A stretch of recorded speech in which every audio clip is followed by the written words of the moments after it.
Really enjoying the music today. Personal favorite. Yeah, absolutely. What's up, everyone, and welcome back to WunderCAST. I'm your host, Ryker Taylor. I'm joined in studio, as always, with producer Alex. I'm trying to go for the smoothest intro ever. I tried that last time, and I fumbled it when I got to the end zone. So today, I'm going for just a nice, smooth intro.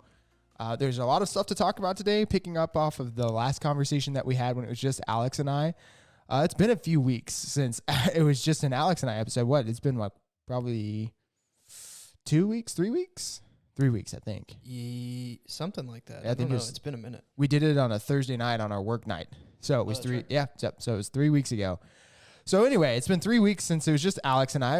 A lot of stuff's been going on since then. Man, just a lot of stuff. We've had 2 new people start on the team. That's been great. We had a business expo last week, and we did a podcast episode from there with a guest. We had a guest 2 weeks ago. So we've actually had 2 guests since the last time it was just you and I. It's been popping off. What's been, yeah, absolutely. Well, Alex didn't have a very smooth use of the, for as good as I've done thus far on this show, on this episode, Alex did not do so great there. Is it making you double tap the sound effect now? Yeah, it was giving me a hard time. Nice. Well, Alex, a lot of stuff is, like I said, changed in the last few weeks. A lot of growth, a lot of fun opportunities. What's been one of your favorite moments from the last couple of weeks? I've got to say, I've really enjoyed the 2 new hires. And, well, even Greg, too. I think we have technically 3 new hires in the last, 2 months? 5 weeks, Yeah. 6 weeks. Yeah. They've all made a pretty significant impact pretty instantly. So that's been really nice. I've really enjoyed having them around to be able to divvy out the workload and kind of do some things like that. They've been really awesome. So. Yeah, and in addition to just being able to help us manage the workload we already had, each one of them also brings something new to the table, so we've been able to expand our current horizons. So that's been nice. Yeah, well, like I said, we want to kind of pick up from the last time that it was just you and I episode. We talked about branding and some things to look for and things like that. So let's give our guests some value today. Of course, we're always going to keep it packed with memes, but I want to make sure that it's we've got a lot of value packed into today's episode. So without further ado, let's roll into that branding topic. So what is a brand that you've been jamming on? Alex, I know you're actually going to be filming Brand Love later, so you can spoil it if you want to, since it'll be delayed when this comes out. But this is kind of actually an anti-Brand Love episode. I hate to do it like this, but it's kind of a brand despise, brand hate type thing. Okay. Today's episode's going to be Internet Explorer and The Fall from Grace. Nice. Yeah, it's a different kind of change of pace, but that jamming wise, I was going to reach out to, I know last month I was trying to reach out to Oprex, one of the local companies here. But there's also another one that I'm trying to go after. I never heard back from Oprex, which isn't that big a deal. I can reach out to them at another time. But I don't know if you've seen the one around town called Great Plains Equipment Rental. Yeah. Dig in their brand. I really like that. I've liked it for a long time. In fact, I've got one more on deck that's kind of like a local company. But right now, that's kind of the one I'm feeling. Yeah. What do you like about Great Plains? I mean, obviously. Smooth. It's smooth. It's just so smooth. And the color palette, it's just chef's kiss. Excellent. It's like an orangish blue, right? Like there's like a blue and an orange, or like it's like a dark gray or something. I want to say it's like it's more like a purple than maybe it's like a navy. Yeah, like a navy. It's kind of hard to tell. It's a little warmer navy, which is interesting. Okay. Because that's kind of an oxymoron. It's not really a thing that can happen. Yeah. But yeah, their orange is really bright and vibrant, and their navy's really calming. So reminds me of the Wonder Tree color palette. Something like that. Yeah, right? Yeah. Well, cool. Yeah, no, that's good. So for me, as far as brands are concerned and marketing and what's hot right now, on one of these episodes here, in the not too distant future, I want to pull in Josh and Michelle and have them talk a little bit about some of the cool things that are happening on in the marketing world. But what I can speak to right now is if you're listening to this episode, when this comes out, some of the things you should be doing to grow your company from a marketing standpoint is blogging and starting to use TikTok. So TikTok's been around for a while. I think we all, if you're listening to this, you probably have heard of it, at least in passing on the news or from a friend or something. But TikTok is a lot more than just dance challenges and memes and stuff like that. There is some actual educational style content on there, and there's some brands doing cool things on there. And so I think if you're a business now is the time to really start entering into the TikTok space, because it still doesn't really have that mature of an algorithm yet. So you're able to get a decent amount of organic views without really having to try too hard. And yeah, I think it's just in that place now where it's widely accepted enough for you to actually spend some to justify spending some time on and going into that and using it as a platform. So yeah, like I said, I wanted today to be very value packed. So my takeaways from today's episode: you got to use TikTok. It doesn't have to be dance challenges or memes, but if you can find a way to work that into the content you're creating for your business, that's a plus. Other big things that are happening is Google's rolled out more and more web changes as of late. They're always doing different algorithm changes to their SEO rankings and things of that nature. And one of the most recent ones actually happened closer to the beginning of May, but that was page performance and how that impacts your SEO ranking. So Google's getting to a place now where, like, obviously they want to show sites at the top of their rankings that they think users are going to want to see, and that's the most relevant to the topic, but also has a good user experience. And the way that Google is justifying that good user experience, or one of the ways, is for it to have like a fast load time, and to not, especially on mobile, there's a thing called cumulative layout shift, and it's pretty much when the page is loading in, how much does the content on the page shift while it's loading in. And so if it shifts too much, then Google's going to penalize you for that. And that's one of their core web vitals that they're now using as part of their rankings. So if you're listening to this and you're a business owner, entrepreneur, and you've got a website, thinking about getting a website, and SEO is obviously a play that you want to do, you really need to be focusing on the user experience of that site, both from a page loading standpoint as far as time, but also as far as just like overall visual on page. What does it look like when it's loading in? Is it shifting content everywhere? How long does it take before I can click the button on the first load? That kind of thing. So yeah, that's some of the big things happening in the industry right now, right? Is just these user experience tweaks. You can look at Google, you can look at Instagram. They're all optimizing for the user experience, because ultimately that's their play. That's if their users are happy and have a good experience, they're going to spend more time on their app, and the more time or on their site or whatever. And the more time that users do that, the more money that platform can make, because they can run more ads. So it makes sense in the grand scheme of things. But yeah, Alex, what are some of your takeaways from this? I know this is like really technical today. Yeah, it's ultra technical. Starting off with the TikTok point, I think you do need to dance for your company. That is what TikTok was made for. Okay. No, I'm kidding. Please don't. Unless you can. In my experience, I can't. But no, I do agree with the points about TikTok. I think that there is some value coming into that, which is interesting because it's kind of gone a different way than like Vine went. It's the same type of content where it's like quick, kind of funny, informational bits, but it's long enough to keep people's attention, or it's short enough to keep people's attention, long enough to get the point across, which is a nice, like, happy medium. And I'm glad. Yeah. I know there were a lot of people kind of upset. I think they were going for I believe I heard this from Josh or Michelle. They were going for an additional 30 seconds. They were pitching an additional 30 seconds.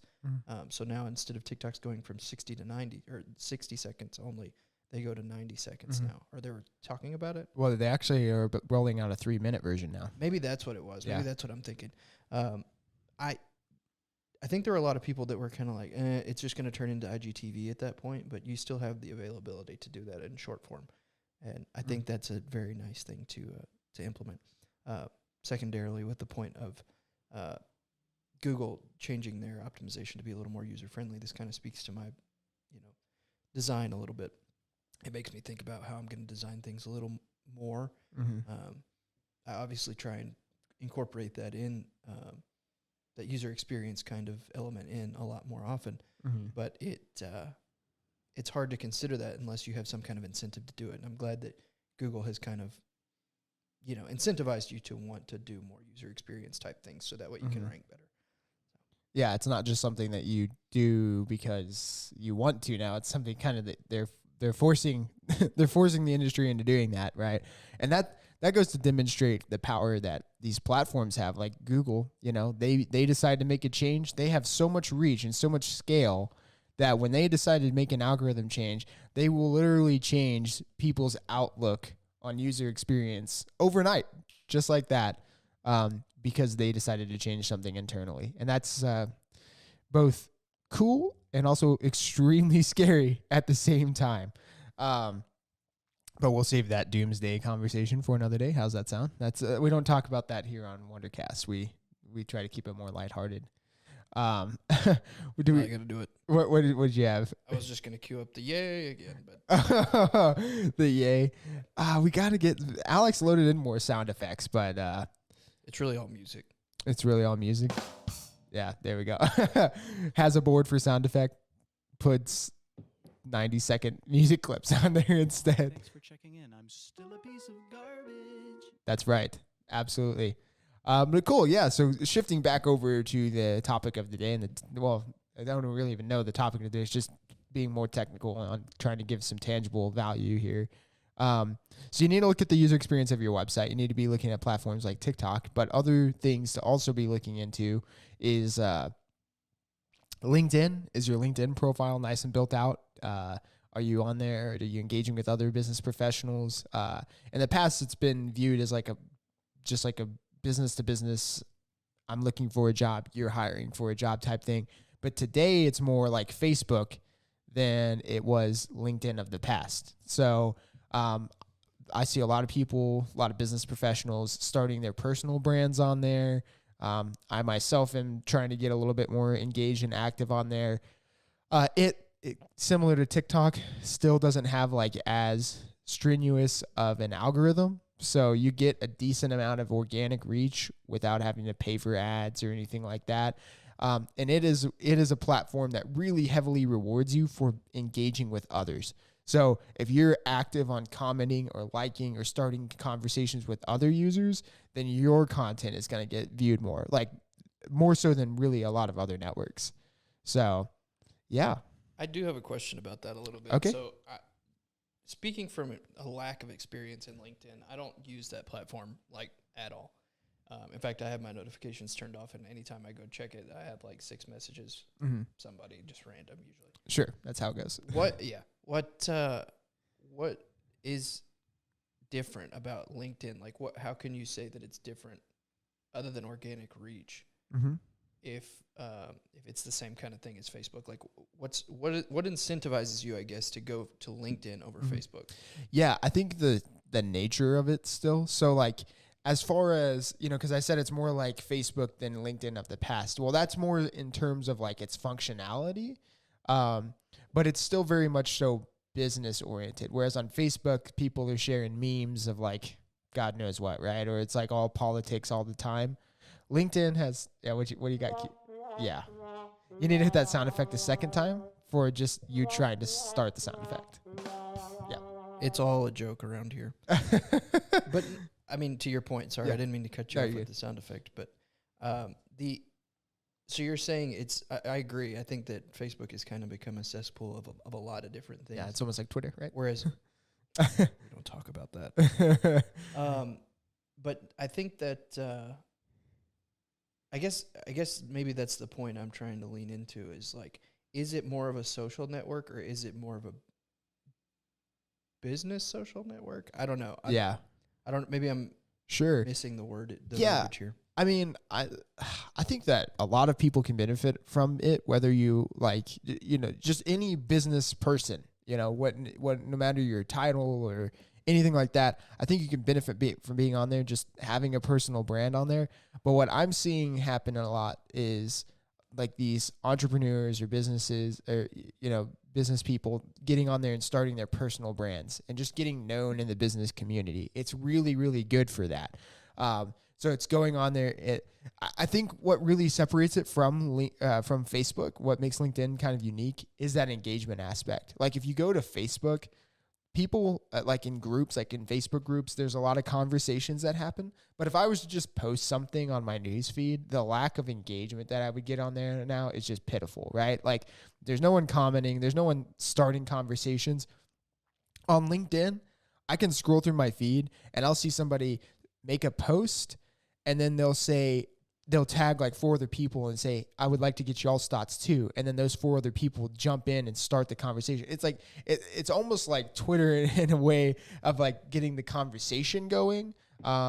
It's really good. I don't know. I guess LinkedIn to me is just very conversational versus Facebook. I have noticed that. I have noticed anytime I do jump into it that there are a lot of like, it tells me when somebody that I'm connected with makes a comment on somebody else's feed. Yep. So maybe I know that Facebook does that a little bit as well, but maybe it is more organic in the sense that, hey, this person that you're connected with commented on this, and it's not selective. It's not like this is something you might be interested in. It's more like, hey, your people are talking to these people about something you, not even that you might be interested in, just the fact that it's there. And it's all those little subtleties of that make it different than other platforms. It's like what they choose to notify you about, like just organically. If somebody posts like an article, because not many people know this, but LinkedIn has like a blog feature, almost like Medium of sorts. And if you post an article on there, they'll actually notify your audience, your network. They'll send everyone a notification. So-and-so just posted a new article. And so again, that's another way that it kind of naturally pushes things. Or, they just recently came out with like LinkedIn. Well, not recently, but they've had like LinkedIn business pages for a while, but just within the last year and a half, they've started allowing you to like invite users to like that business page, kind of like Facebook does. But even the way that when you invite somebody to like your business page, the way that it sends that invite to that person, that fundamentally looks different than it does on Facebook. So just the whole platform itself, from the notifications to the user experience, back to the user experience, is just set up to really encourage that engagement and encourage that conversation. And that's something that I don't see, even as they get more of a stringent algorithm, I don't see that aspect of it really going away.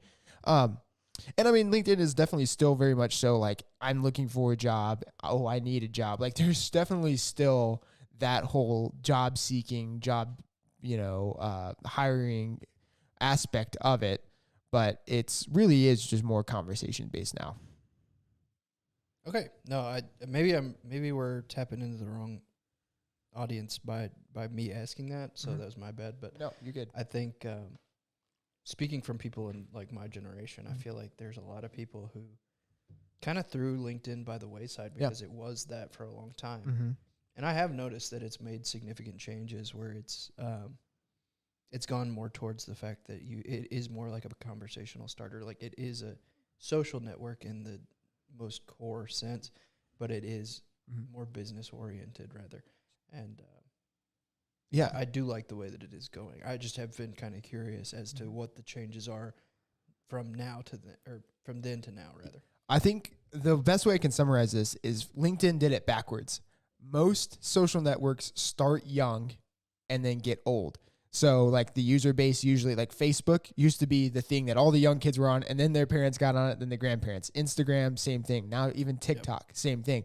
LinkedIn did the opposite of that. It was like when we were in high school, it was our parents that were on there. And then now you trickle down and you look on there, there's more young people getting on there and starting the conversations. Like it's like these people fresh out of high school that are getting into the college careers, getting into just jumping straight into into their jobs and their careers and maybe skipping over college, what have you. But they're the ones getting in there. So it literally took the opposite, quite frankly, just the opposite trajectory. And I think that's why maybe like you and I, because I slept on it for a long time, right? Because I viewed it as just like the the boring social network. But it's honestly got some of the more modern day features. Like it's got the pages, it's got groups, it's got stories now. It's got all of that. Yep. Even live. You can go live on LinkedIn. I noticed that as well. Yep.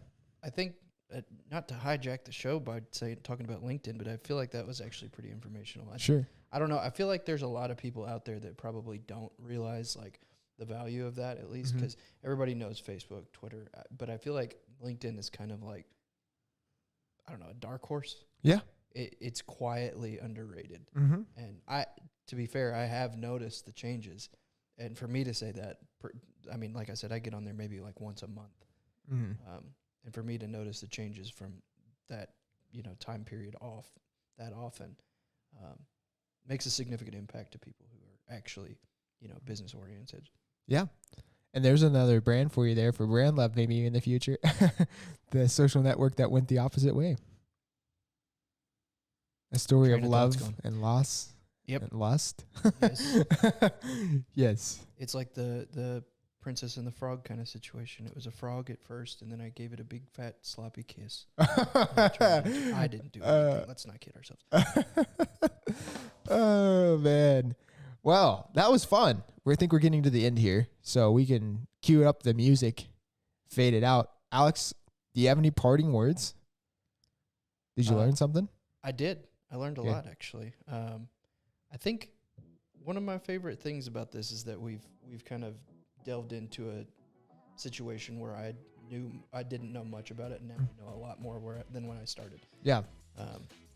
I really enjoyed it as well. Nice, awesome. Well, if you're listening to this episode, we're gonna start doing this kind of format a little bit more. We're gonna delve into stuff, and maybe Alex doesn't know much about it, so he can ask the questions, and we can talk about it on set here. I would love that. We just found out a new format. Yes, live on air. real time. You just discovered this. This is the benefits of not having a script, right? Well, you're never going to get me to admit that. Right. But yeah, thank you again for listening to this episode. We hope that you got some value out of it. You learned something new, whether it be about TikTok, LinkedIn, the Google algorithm, anything like that. We'll catch you in the next one. Peace.